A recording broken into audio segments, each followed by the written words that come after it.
हम 74वां स्वतंत्रता दिवस मना रहे हैं। हर हिंदुस्तानी आज गर्व महसूस कर रहा है, लेकिन इस आज़ादी की खुशबू उन दीवानों के बलिदान के बदौलत है जिन्होंने देश को आज़ाद कराने के लिए सर्वस्व समर्पण कर दिया। आज हम उन्हीं दीवानों के बारे में बताएंगे। आज़ादी का यह दिन उन दीवानों की बदौलत है जिन्होंने अपना तन मन धन सब कुछ समर्पित कर दिया।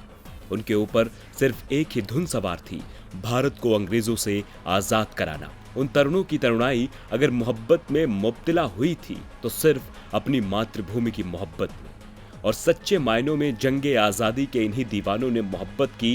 ये मतवाले अपने देश के मोहब्बत में इस कदर डूबे कि झूमते गाते बलिवेदी तक पहुंच गए। इस बार 15 अगस्त को हम आजादी की 74वीं वर्षगांठ मना रहे हैं। आज हम उन्हीं सेनानियों के बारे में आपको बताएंगे जिन्होंने देश को आजाद कराने के लिए अपनी जान तक की परवाह नहीं की। मंगल पांडे। स्वतंत्रता सेनानियों में एक महत्वपूर्ण नाम मंगल पांडे का भी है। वे ईस्ट इंडिया कंपनी में सैनिक थे। उन्होंने अंग्रेजों के खिलाफ सन 1857 में लड़ाई लड़ी थी। कहा यह भी जाता है कि मंगल पांडे के विद्रोह के बाद से अंग्रेजों में इस बात का भय व्याप्त हो गया था कि अब यह आंदोलन एक बड़ा रूप जरूर लेगा। मंगल पांडे ने अंग्रेजों की ओर से बनाए जाने वाले कारतूसों को बदले जाने की मांग की थी, क्योंकि इसमें गाय की चर्बी का इस्तेमाल होता था और इसे खींचने के लिए मुंह लगाना पड़ता था, जो उन्हें बिल्कुल मंजूर नहीं था। रानी लक्ष्मीबाई। रानी लक्ष्मीबाई के बारे में सुभद्रा कुमारी चौहान ने एक गीत लिखा था जो आज भी सबकी जुबान पर है। खूब लड़ी मर्दानी वो तो झांसी वाली रानी थी। भारत की आजादी में वीरांगना रानी लक्ष्मीबाई ने भी अहम भूमिका निभाई थी। उन्होंने अपनी रियासत झांसी को अंग्रेजों के चंगुल से बचाने के लिए जंग छेड़ी थी। इस लड़ाई में लक्ष्मीबाई ने अंग्रेजों को घुटने टेकने पर मजबूर कर दिया था। हालांकि बाद में अंग्रेजों से लड़ते हुए वो वीर गति को प्राप्त हो गई थी। बहादुर शाह जफर।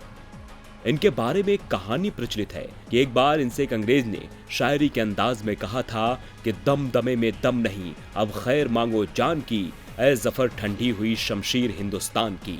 तो बहादुर शाह जफर ने जवाब दिया था कि गाजियों में बू रहेगी जब तलक ईमान की, तख्त लंदन तक चलेगी तेग हिंदुस्तान की। सन 1857 की लड़ाई में अहम भूमिका निभाने वाले बहादुर शाह जफर का नाम शान से याद किया जाता है। उन्होंने ईस्ट इंडिया कंपनी से लोहा लेने के लिए विशाल मोर्चा तैयार किया था। बाल गंगाधर तिलक। स्वराज हमारा जन्मसिद्ध अधिकार है का नारा देने वाले आंदोलनकारी बाल गंगाधर तिलक ने भी आजादी की लड़ाई में महत्वपूर्ण भूमिका निभाई थी।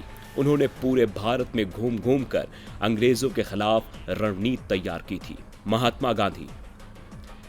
अहिंसा के रास्ते पर चलकर अंग्रेजों को झुकने पर मजबूर करने वालों में महात्मा गांधी का नाम सबसे पहले आता है।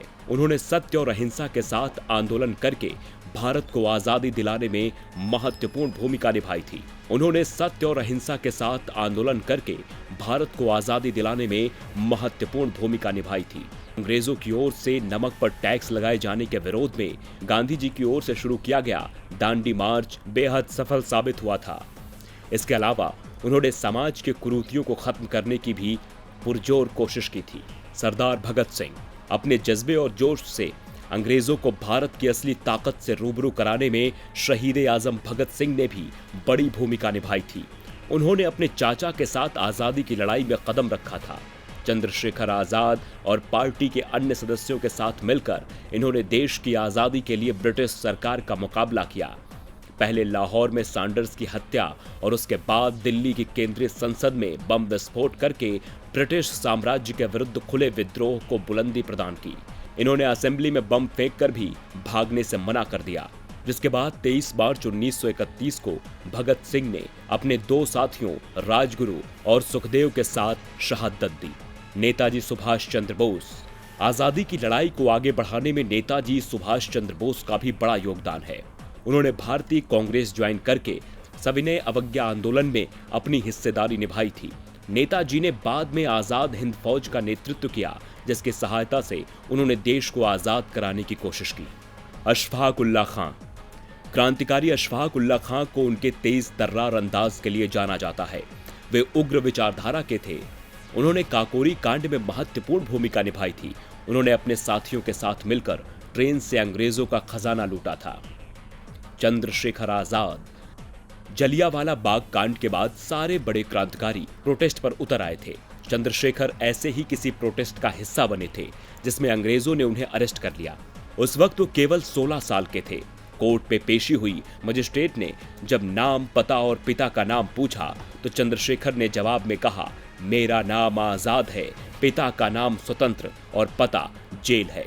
चंद्रशेखर के इस जवाब को सुनकर मजिस्ट्रेट चौंक गए थे। चंद्रशेखर को 15 दिनों तक जेल में रहने की सजा सुनाई गई।